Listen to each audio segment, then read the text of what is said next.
Robinhood just drastically improved their credit card rewards program and also added something totally frivolous and fun for this card. If you aren't already on the wait list for this card, today is probably going to push you over the edge. There's a reason why this is my new favorite credit card of all time. Let's talk about it. The frivolous fun thing they added is an option to just get rid of the gold card and instead replace it with a rose gold card. Unfortunately, it's not free because I would totally get one if it was free, but because this is a heavy enough material and it's all premium and maybe they just want to make you pay some money and get rid of some points, you have to use $75 worth of points to get the new rose gold card. But after having the day to think about it, and as I produced this video for you, I'm glad I didn't buy it in hindsight because I don't need a rose gold credit card. But if you like that, it's an option for you once you get the card and you get off the wait list. Now let's talk about the changes to this rewards section line by line because they've updated almost everything. It's amazing. First off, the travel section here. Whenever you book travel through Robinhood, basically think of it like going to Google Flights or some similar kind of search engine for flights and hotels. Whenever you book it through the app and their kind of native way of accessing what probably is something like Google Flights, then you get an extra 5% back. I shouldn't say an extra 5% back. You get 5% back over the standard 3% back. So you get a 2% more bump in terms of the rewards you get back. It's a viable option for you for travel. I don't think it's the absolute best way to maximize travel and miles, but it's an option. And as far as I can tell, that's actually unchanged. Something that has changed is this crazy mystery box. Think of it like a slot machine full of different rewards. You spend 1,000 points, which is equivalent to $10 of redemption elsewhere. And in redeeming those points, you essentially buy a mystery box and it could have any of these potential prizes in it. It could have 10,000 points. You could unlock 5% rewards on whatever you buy for the next 24 hours. You could unlock 7,500 points. You could get 10% rewards on your next grocery purchase. That's when it's time to go do the Costco run. You could get 5,000 points or 5% on your next restaurant purchase, 2,500 points, or 4% on everything for the next 24 hours, 5% on your next DoorDash order, 1,500 points, 15% back on your next Starbucks order, 1,250 points, which would just be a 250 point bonus over the 1,000 that you spent to get the mystery box, but you're still in the green there. 10% back on your next gas purchase, 5% back on your Amazon purchase, which is in direct competition with the Amazon credit card, or 10% back on your next Uber or Lyft. For me, these are almost all very compelling. I'm not Ubering and Lyfting anywhere really these days, so that would not be useful to me whatsoever. I would basically waste the 1,000 points on that. And DoorDash and Uber Eats I would never use, so that's not useful for me. And similarly, I don't go to Starbucks enough to justify that. But every other prize besides that, I feel like is pretty usable. You want to pull one or two with me right now and see what we get? Let's do it. Okay, let's redeem for 1,000 points. Not Uber, please, not Uber. Anything but Uber. Can you hear me? Unexpected error. What? Let's close the app and try again. That's the one thing I didn't expect. I'm expecting to waste this $10 because I'm going to end up with something for Uber, but hopefully I'm wrong. Let's see. Try it again. Round 2. The box is opening. DoorDash and Uber. I saw the 5% and I got so excited. I was like, 5% on all purchases.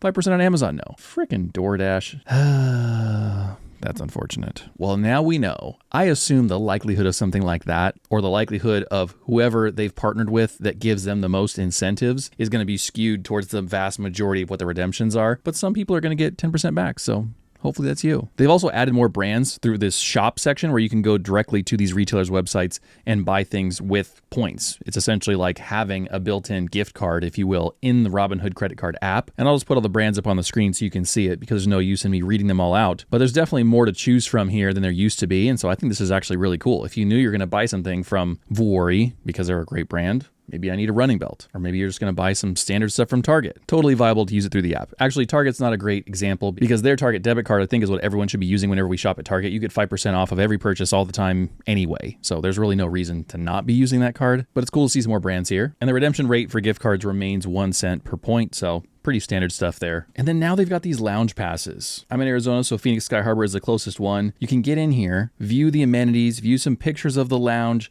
see all the cool, sexy things that make you want to go travel more. They tell you what's in there. They tell you what the conditions are, maximum 3-hour stay. Because I was thinking, oh, maybe I'll just go to the airport tomorrow and I just work from the airport. You know, bring my laptop, hang out in there, get a bunch of free food and drinks and just have a jolly day like working away from home. But condition number 1 is maximum 3-hour stay. Condition number 2 is for all the lounges I've tested in here, which is just a handful in Phoenix and in London, that was just my sample set that I chose to experiment with. All of them require that you redeem 5,000 points per lounge pass. So it's equivalent to paying $50 worth of value to get in there and get in the lounges. I don't know what they normally charge. I'm assuming it's something like that. or maybe you just can't get in otherwise. And so this is kind of like giving you permission to pay. To me, it's not that important to get into a lounge. I've never actually been in one, so maybe I'm all wrong there, but finding one that has like a shower in it might be really nice if you're traveling internationally or for some like across the globe trip. I could see doing that. The food and drink is really nice. It's going to save you some money instead of buying bad airport food. And so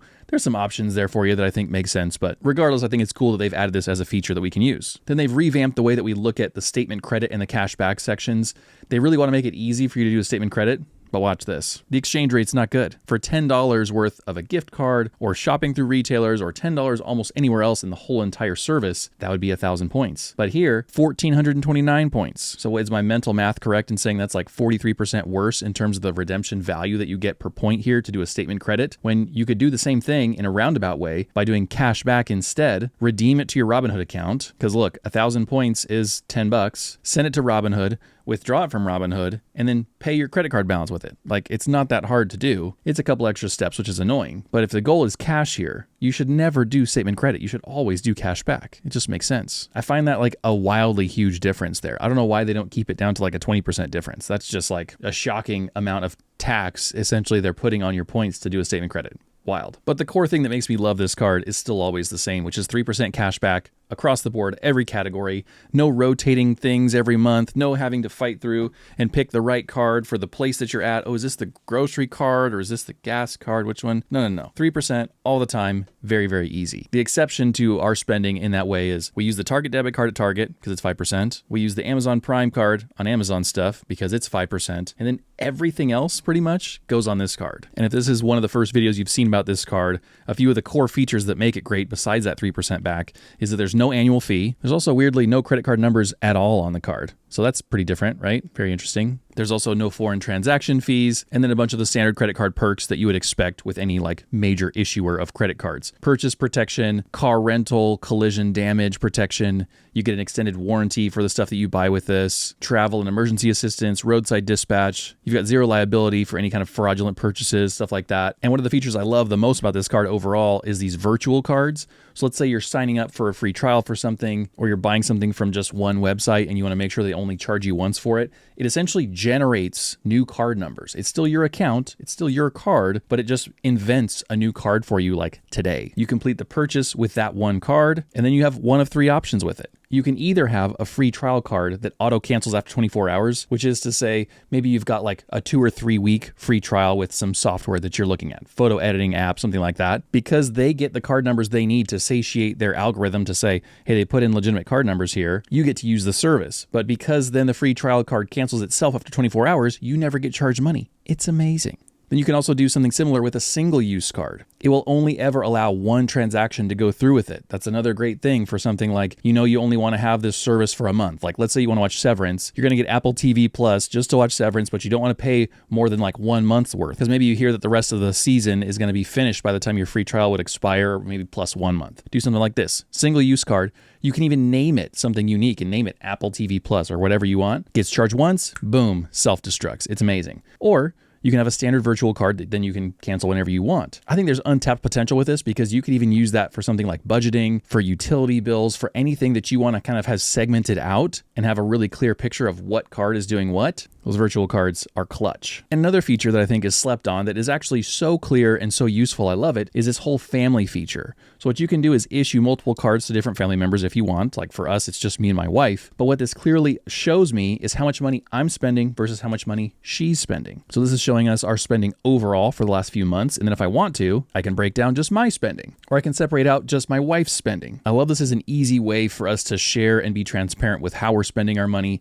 It makes budgeting easier if you're going to put all these different transactions into your own spreadsheet or into your budgeting app or whatever. Everything is organized really nicely. You could each do your own if you wanted to, or if one person is doing it all, then all the transactions are really clearly laid out. I just love the design and usefulness of all this. But the awkward thing is that they don't just open up the card to anybody who's got whatever the credit worthiness is that they would support as far as someone they're willing to issue the card to. You've got to reserve your spot. You've got to be on the wait list. I have no idea, unless somehow the rewards are so good that it's putting Robinhood upside down, why they would limit the number of people that get this card. Isn't it better for Robinhood as an investing service to have more people using more products by them? Isn't it better for them to funnel that money back into their investing accounts and then invest more with Robinhood, and they've got more assets under management and they collect more fees whenever we trade and all that good stuff? Isn't it better for Robinhood to get their name out there, to get the notoriety of people who pick up this heavy card and go, oh, that's a really nice card. Wow, how'd you get the rose gold one? Logically, to me, it only makes sense that they should just get as many cards issued as possible. But for some reason, they're doling them out a little at a time. Might be something like a Birkin bag or a Porsche allocation or something else where they're just intentionally limiting the flow of these things because it makes them more desirable, because you can't always get everything that you want, and that makes you want it even more. Maybe that's the case. I don't know. But one last thing that you need to know about this card too is you've got to be paying for Robinhood Gold. Now, there's other benefits that you get with Robinhood Gold that I've laid out in other videos. The long and the short of it is you get better interest on your cash. They match a bigger percentage of your contributions to any of your IRAs that you have with Robinhood. Importantly for this discussion, you actually get access to this credit card. Otherwise, you don't get access to it. And then you get a few other trading perks, like you get $1,000 of interest-free borrowing, bigger instant deposits, and more trading data. Thankfully, all that's only $5 per month. So you can almost treat it like if you only really wanted this for the credit card, it's like a $60 annual fee, something like that. In my case, the opposite was true because I was already paying for Robinhood Gold because I felt like it was worth it. We had some cash there. They're giving you a really good interest rate right now. As of today, my app still says 4.5%. Weirdly, the website though says 4%. So I don't know what the difference is there, but you're getting a good return on your cash, and I think it was worth paying for because I wanted the extra features. Anyway, then they rolled out the credit card, but I could see how it could be a dilemma for you if you really want the credit card and you don't love the fact that you're paying $5 per month to access it. It is what it is. No matter how you slice it, I think it's a fantastic credit card. I think if you're interested in partnering with Robinhood to kind of merge the worlds of investing and payment systems together to have this credit card, I think you're not going to regret it, but you've got to find a way to get it first. You got to jump on that wait list as soon as possible. And if you're curious, no, this video isn't sponsored. No one wrote me a fat check to make this video. I see an update like this and I want to break it down for you in case you've heard someone mention this and you want the most up-to-date info. Technically, I have an affiliate link, but to be totally transparent, you and I both get $5 of a stock if you sign up using my link in the description. If you want to sign up with it, thank you. If you don't worry about it. My aim in a video like this is for me to become someone you come to for this kind of information. You want a product update, you want to know what the latest and greatest is and what's the best service and how do we invest responsibly and wisely to get good returns but not have crazy risk. I want to be your go-to person for that. So if this video helped to make that possible, then I'd love it if you would subscribe. That'd make a huge difference for me. Otherwise, I'll see you guys in the next one. Bye.